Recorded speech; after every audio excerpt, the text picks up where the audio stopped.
Hi all, Kieran here again. Hope you're all good. This is a reply video to Dominic, who did a video called Steps to an Anarchist Revolution, I believe. Yeah, that was broadcast on, or put on YouTube on the 22nd of April 2013. Hi David, hope you're good.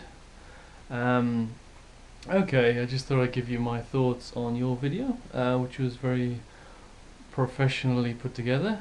I've been working on trying to get some editing software for myself and trying to do videos like yours, but I haven't quite got there yet.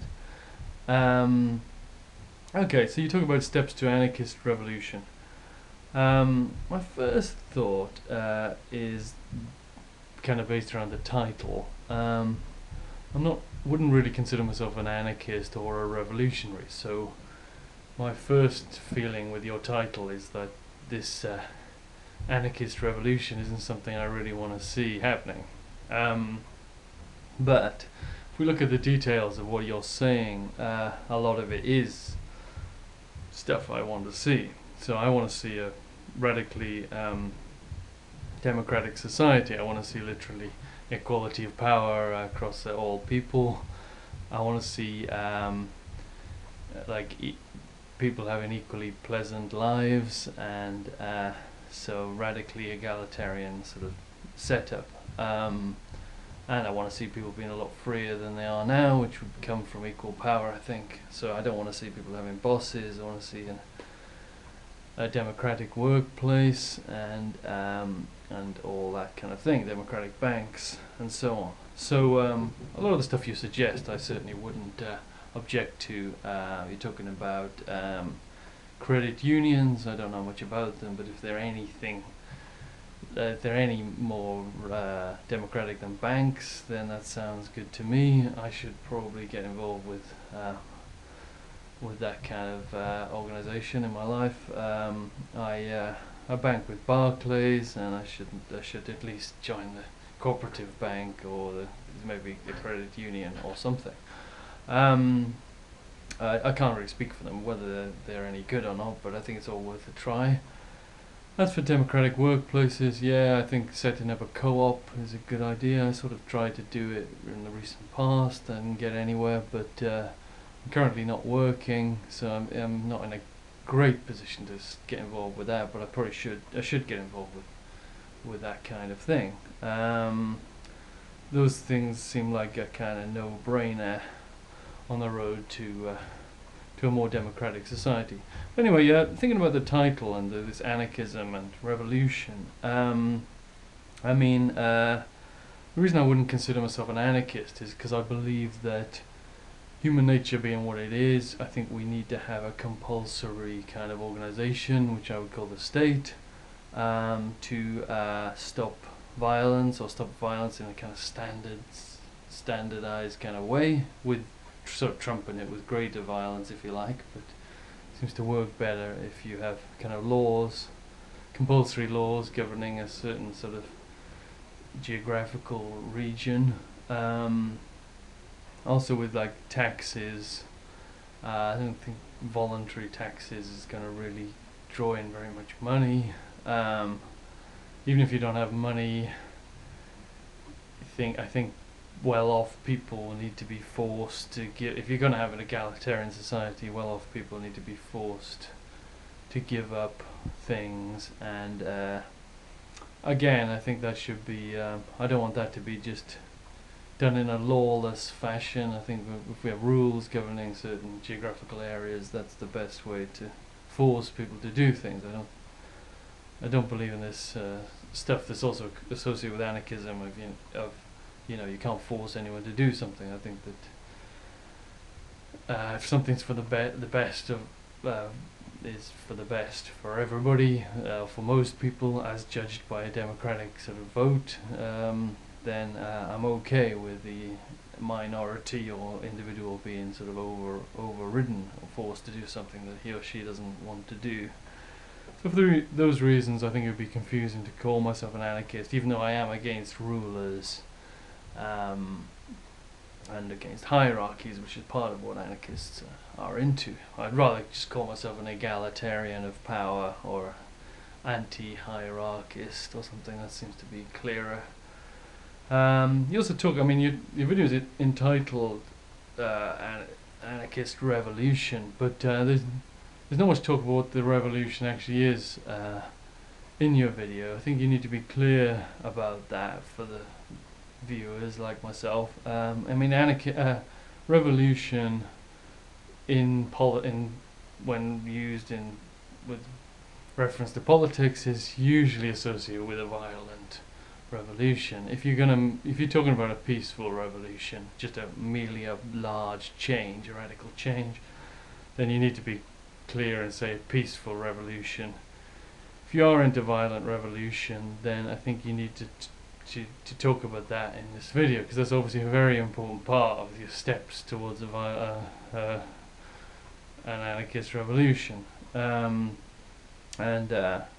I'm really very unclear how a violent revolution is going to lead to a more harmonious society, less hierarchical society. It seems to be in the nature of violent struggles that it leads to a might is right kind of environment afterwards.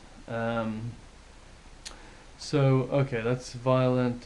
That's revolution. I mean, and also if you just want merely a big change that just make change, beyond sort of little reforms, then there are expressions you can use for that, like radical change, dramatic change, that kind of thing, or just simply spell out like what the world you want to see, which will make it obvious that it's a huge change. Like if I say I want equality of power, no government, well, it depends what you mean by government, but by some definitions I don't want a government, I want everybody to be the government. If I say things like that, then it's pretty obvious I'm talking about a radical change, a revolutionary change, but obviously not necessarily a violent one. The other thing with revolution is it's just a quick change, probably, and again, need to be clear about that, because I think that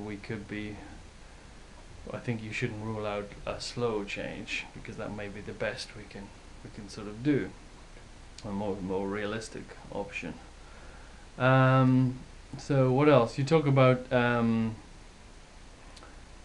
participatory budgeting and as I said, credit unions and co-ops. I think I see your point that if you have a credit union, you can get a lot of money, and if you have democratic workplaces, you can maybe get a lot of money, and then democratically sort of divvy up that money and make a kind of new kind of society, and that all sounds absolutely cool.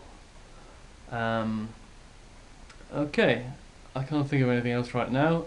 It's an excellent video. I realize you obviously making videos, you're not really making these videos off the cuff, so you don't have to make a reply video if you don't want to. Just a last couple of points.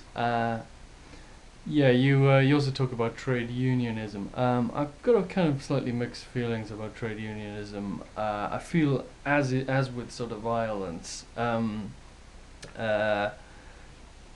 certainly strikes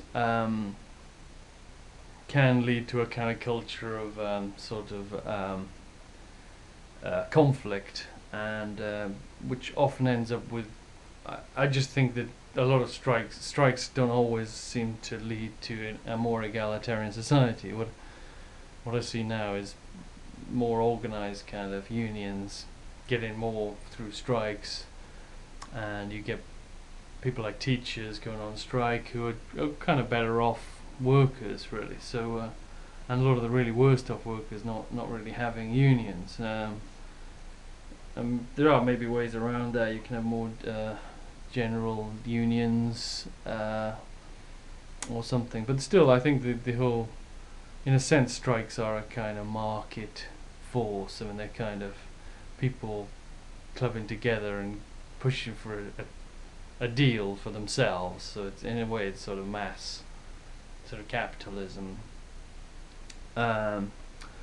Although I think trade unions are really cool in the sense they are a step towards a democratic workplace, which I think is really good. So I'm not. I've slightly mixed feelings about this sort of trade union sort of action. I'm all for trade union membership, but I think widespread strikes can lead to kind of. I know. I've yet to be convinced that it leads to a more egalitarian society, but it certainly does seem to lead to a lot of conflict. The last point, you also mentioned specifically the organization IOPS as a way to further your goals, and I've recently left IOPS due to lack of internal democracy, but I think you should be clear in your video that IOPS is not non-hierarchical. It is a hierarchical organization. It has a committee which the few decisions that are to be made seem to be made by that committee. So I think you should be clear about that. Okay, and one last point. You don't mention in your video much or anything about the electoral system, about possibly using the electoral system to move towards the situation you're talking about. Judging by one of your replies you made in your comments, you wouldn't necessarily rule this out, but to me, electoral politics just seem to be and electoral reform movements, the focus on details of the electoral system seem to be an obvious way to move things in the right direction. I mean, the electoral system's a hell of a lot better than having no democratic system. We really are talking about a system where everybody gets a vote and everyone gets one vote, and there's a huge level of participation. I mean, I'm personally involved with the Green Party. I do have misgivings about the Green Party possibly being hierarchical, or at least hierarchical, or being too hierarchical, or being unnecessarily modelling itself on the other parties, which is not a good way to go. But I'm interested in other parties as well. I mean, other potential parties. If you really don't think the Green Party is good enough, there's the options of starting another party. Even if a party doesn't win an election, it really works very well as a pressure group. We heard recently in Britain that our Prime Minister has decided if the current Conservative Party are re-elected, we will have a referendum on Europe, and all the commentators seem to be saying that the pressure from UKIP, the far-right party, or the kind of ultra-capitalist and anti-European party, who don't have any seats in our parliament, has been really instrumental in pushing him towards doing that. So really, parties, even without winning any seats, just winning 5% of the vote, 1%, no, I mean less than that is unfortunately what they get, but even if you get 1% of the vote, you're on their radar, and you can really act as a pressure group, because these people really don't want to lose votes. So for me, I mean, the electoral politics seems to be very much it's also a process we want to kind of legitimize, because it's a democratic process. We want to grab any opportunity of wide participation in democracy, and kind of get involved in that and use that to make further democratic improvements. Yeah, you might think, share my misgivings that parties are going to be hierarchical. Maybe inevitably they're going to end up selling out and being hierarchical. That is true to some degree, but it's also true of any mass movement. It's true of a violent revolution. It's true of a trade union, and it's true of any mass organisation like IOPS or whatever. So there's no particular reason why a political party is more prone to corruption and creeping sort of hierarchy than other organisations, or at least it's certainly a possibility and worth a try to set up one and try and make it so that it doesn't succumb to these problems. Okay, thank you very much, David. All the best.